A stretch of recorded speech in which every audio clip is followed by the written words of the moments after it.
আসসালামু আলাইকুম সবাইকে। আশা করি তোমরা সবাই ভালো আছো। তো এমসিকিউ ভুল কমাইতে চাও, রাইট?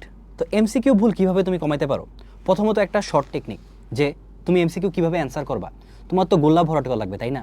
তো তুমি নিজে মুখে উচ্চারণ করতে থাকবা। লাইক কিভাবে? মনে করো 2 এর অ্যান্সার হচ্ছে ক। তুমি যখন এমসিকিউটা টিক দিবা বা হচ্ছে গোল্লা ভরাট করবা, তখন তুমি বলতে থাকবা যে 2 এর ক, 2 এর ক, এবং মনে করো 3 এর গ, তাহলে বলতে থাকবা 3 এর গ, 3 এর গ।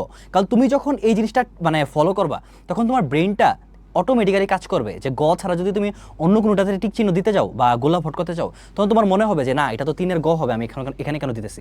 কারণ সবারই কিন্তু একটা কমন ভুল থাকে যে 3 এর অ্যান্সার গ হবে, সে ভুলে ক দাগায় দেয় বা খ দাগায় দেয় বা ঘ দাগায় দেয়। তো এই ভুলটা করলে কিন্তু হবে না। আরেকটা ইজি টেকনিক আসো আমি তোমাকে বুঝাই। মনে করো তোমার একটা এমসিকিউ একটু কনফিউশন যে এটার অ্যান্সারটা কী হবে, তখন তুমি কি করতে পারো? তুমি সুন্দর মতো কী করবা, তুমি ফার্স্টে এলিমিনেশন যেই পদ্ধতিটা আছে ওইটা কাজে লাগাবা। তুমি ফার্স্টে এলিমিনেট করবা যে কোনটা অ্যান্সার হবেই না। এভাবে তুমি একটা একটা করে যখন এলিমিনেট করবা, তখন তোমার কাছে অপশনটা অটোমেটিক্যালি কমে আসবে।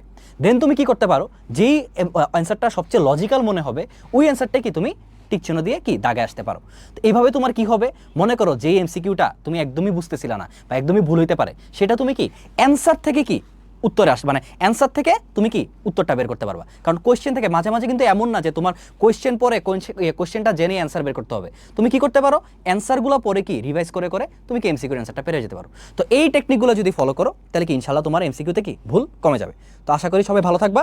ভাইয়ার চ্যানেলটা কিন্তু সাবস্ক্রাইব করে দিতে ভুললো না। টাটা।